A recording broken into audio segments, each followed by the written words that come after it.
آپ جنت میں تشریف لے گئے تو آپ کو جنت میں قرآن کی تلاوت کی آواز آئی، تو آپ نے کہا یہ کون تلاوت کر رہا ہے؟ تو فرشتوں نے کہا جی نعمان بن حارثہ۔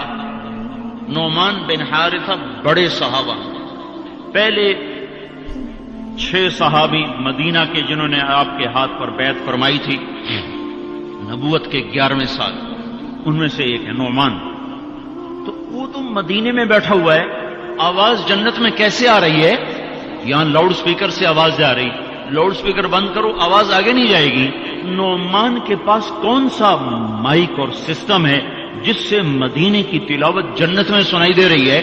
تو فرشتوں نے کہا جی ماں کا فرما بردار ہے، ماں کی خدمت کی وجہ سے جنت اس کی تلاوت سے گونجتی ہے۔ کیسے فرما بردار تھے؟ ماں کے کپڑے خود دھوتے تھے، بیوی سے نہیں دھلاتے تھے۔ کتنے گھروں میں یہ لڑائی ہے، پتر آپ کچھ نہیں کرتا، بیوی نے تو کر، تو میری ماں دی کر، اور پاگل تو بھی تو کچھ کر، تو اس کے پیٹ سے نکلا ہے، تو اس کے کپڑے دھو۔ ماں کے کپڑے خود دھوتے تھے، ماں کا بستر خود بچھاتے تھے، ماں کے لیے سالن پکاتے، روٹی پکاتے، سامنے بیٹھ کے نوالے بنا بنا کے کھلاتے، سر میں تیل لگاتے، کنگھی کرتے، جوئیں نکالتے، اتنے کام ماں کے کیا کرتے تھے۔ اور ماں نے کوئی کام کہا اور سمجھ میں نہیں آیا تو دوبارہ نہیں کہتے تھے اماں موڑا کھن میں پتہ نہیں لگا، بیوی کو اشارہ کر کے باہر بلاتے، پھر کہتے اماں نے کیا کہا تھا مجھے سمجھ میں نہیں آیا۔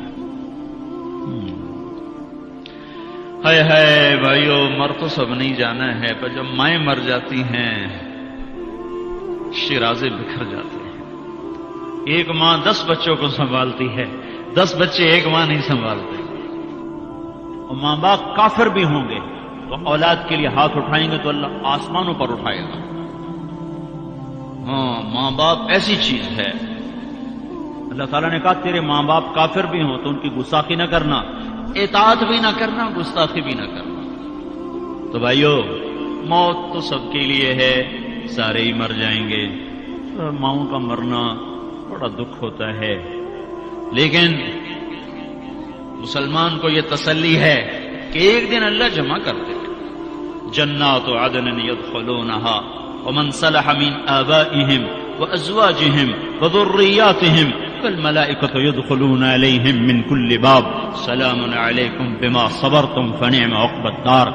دنیا میں اطاعت سے زندگی گزار لو، اللہ آخرت میں جنت کا دروازہ کھولے گا، اگر جا چلا جا، ماں باپ کو بھی لے جا، بیوی بچوں کو بھی لے جا۔